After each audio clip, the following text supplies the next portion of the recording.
Chapter 21. "At last you have come," she said, throwing her arms round my neck. "But how pale you are!" I told her of the scene with my father. "My God, I was afraid of it," she said. "When Joseph came to tell you of your father's arrival, I trembled as if he had brought news of some misfortune. My poor friend, I am the cause of all your distress.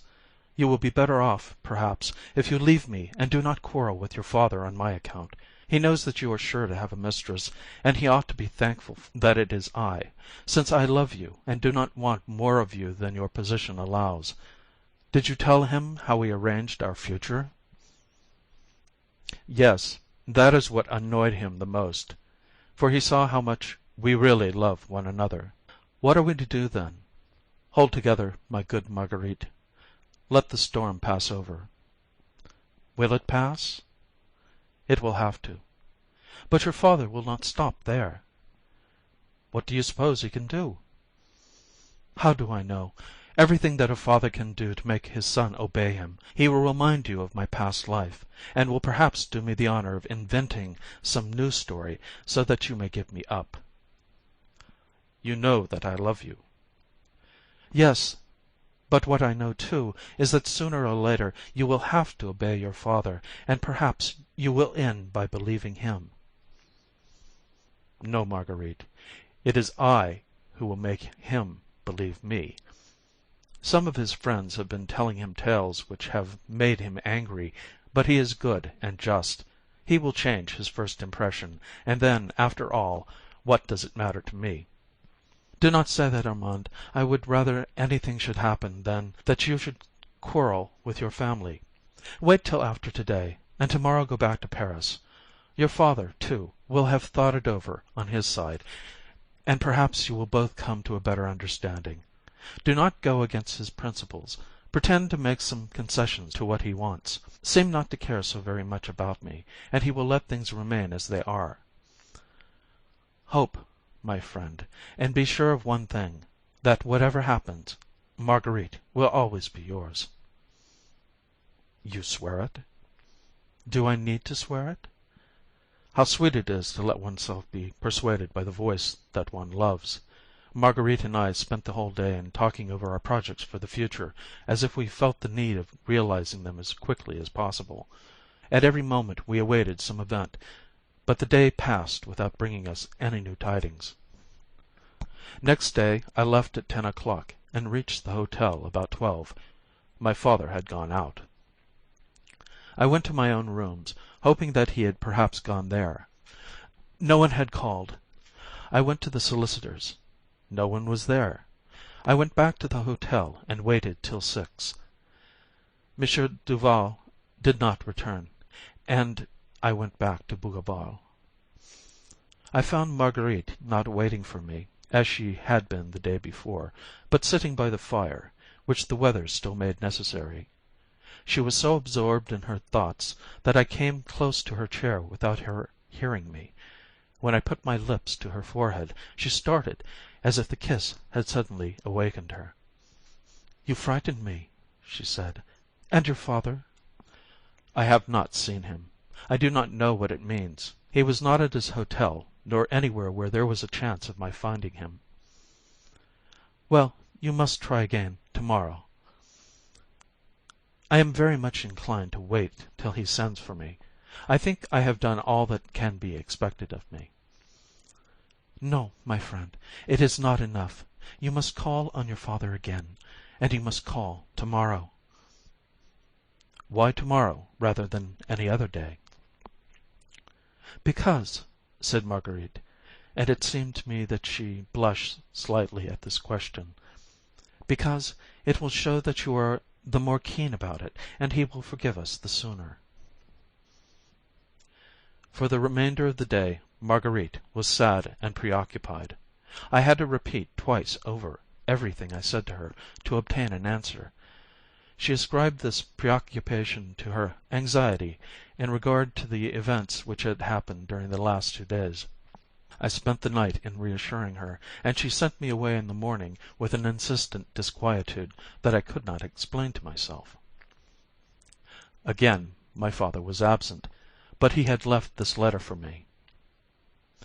If you call again to-day, wait for me till 4. If I am not in by 4, come and dine with me to-morrow. I must see you." I waited till the hour he had named, but he did not appear. I returned to Bougival. The night before I had found Marguerite sad. That night I found her feverish and agitated. On seeing me, she flung her arms around my neck, but she cried for a long time in my arms. I questioned her as to this sudden distress, which alarmed me by its violence. She gave me no positive reason, but put me off with those evasions which a woman resorts to when she will not tell the truth. When she was a little calmed down, I told her the result of my visit, and I showed her my father's letter, from which, I said, we might augur well. At the sight of the letter, and on hearing my comment, her tears began to flow so copiously that I feared an attack of nerves, and, calling Nanine, I put her to bed, where she wept without a word, but held my hands and kissed them every moment. I asked Nanine if, during my absence, her mistress had received any letter or visit which could account for the state in which I found her, but Nanine replied that no one had called and nothing had been sent. Something, however, had occurred since the day before, something which troubled me the more because Marguerite concealed it from me. In the evening she seemed a little calmer, and, making me sit at the foot of the bed, she told me many times how much she loved me. She smiled at me, but with an effort, for in spite of herself her eyes were veiled with tears. I used every means to make her confess the real cause of her distress, but she persisted in giving me nothing but vague reasons, as I have told you. At last she fell asleep in my arms, but it was the sleep which tires rather than rests the body. From time to time she uttered a cry, started up, and, after assuring herself that I was beside her, made me swear that I would always love her. I could make nothing of these intermittent paroxysms of distress, which went on till morning. Then Marguerite fell into a kind of stupor. She had not slept for 2 nights. Her rest was of short duration, for toward 11 she awoke, and, seeing that I was up, she looked about her, crying. "Are you going already?" "No," said I, holding her hands, "but I wanted to let you sleep on. It is still early." "What time are you going to Paris?" "At 4. "So soon? But you will stay with me till then?" "Of course. Do I not always?" "I am so glad. Shall we have lunch?" she went on absent-mindedly. "If you like." "And then you will be nice to me till the very moment you go?" "Yes, and I will come back as soon as I can." "You will come back?" she said, looking at me with haggard eyes. "Naturally." "Oh, yes, you will come back tonight. I shall wait for you, as I always do, and you will love me, and we shall be happy, as we have been ever since we have known each other." All these words were said in such a strained voice, they seemed to hide so persistent and so sorrowful a thought, that I trembled every moment lest Marguerite should become delirious. "Listen," I said, "you are ill. I cannot leave you like this. I will write and tell my father not to expect me." "No, no," she cried hastily, "don't do that. Your father will accuse me of hindering you again from going to see him when he wants to see you. No, no, you must go. You must. Besides, I am not ill. I am quite well. I had a bad dream, and am not yet fully awake." From that moment Marguerite tried to seem more cheerful. There were no more tears. When the hour came for me to go, I embraced her and asked her if she would come with me as far as the train. I hoped that the walk would distract her and that the air would do her good. I wanted especially to be with her as long as possible. She agreed, put on her cloak, and took Nanine with her, so as not to return alone. 20 times I was on the point of not going, but the hope of a speedy return, and the fear of offending my father still more, sustained me, and I took my place in the train. "Till this evening," I said to Marguerite, as I left her. She did not reply. Once again she had not replied to the same words, and the Comte de G. you will remember, had spent the night with her. But that time was so far away that it seemed to have been effaced from my memory, and if I had any fear, it was certainly not of Marguerite being unfaithful to me. Reaching Paris, I hastened off to see Prudence, intending to ask her to go and keep Marguerite company, in the hope that her mirth and liveliness would distract her. I entered without being announced, and found Prudence at her toilette. "Ah!" she said anxiously, "is Marguerite with you?" "No." "How is she?" "She is not well." "Is she not coming?" "Did you expect her?" Madame Duvernoy reddened, and replied with a certain constraint, "I only meant that since you are at Paris, is she not coming to join you?" "No." I looked at Prudence. She cast down her eyes, and I read in her face the fear of seeing my visit prolonged. "I even came to ask you, my dear Prudence, if you have nothing to do this evening, to go and see Marguerite. You will be company for her, and you can stay the night. I never saw her as she was to-day, and I am afraid she is going to be ill." "I am dining in town," replied Prudence, "and I can't go and see Marguerite this evening. I will see her tomorrow." I took leave of Mademoiselle Duvernoy, who seemed almost as preoccupied as Marguerite, and went on to my father's. His first glance seemed to study me attentively. He held out his hand. "Your 2 visits have given me pleasure, Armand," he said. "They make me hope that you have thought over things on your side, as I have on mine."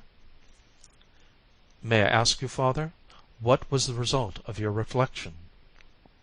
"The result, my dear boy, is that I have exaggerated the importance of the reports that had been made to me, and that I have made up my mind to be less severe with you."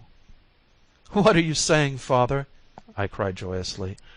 "I say, my dear child, that every young man must have his mistress, and that, from the fresh information I have had, I would rather see you the lover of Mademoiselle Gautier than of any one else."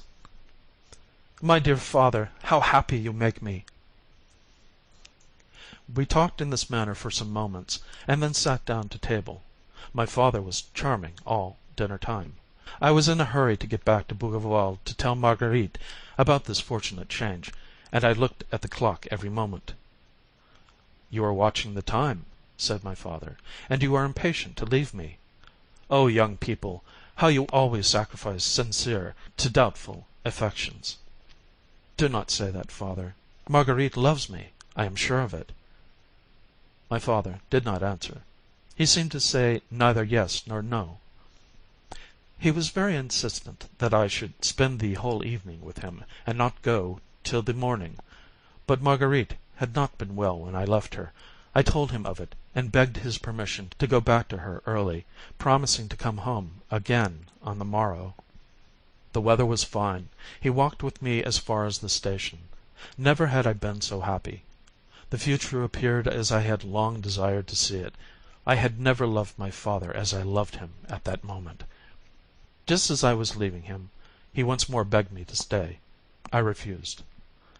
"You are really very much in love with her?" he asked. "Madly." "Go, then." And he passed his hand across his forehead, as if to chase a thought, then opened his mouth as if to say something, but he only pressed my hand, and left me hurriedly, saying, "Till tomorrow, then."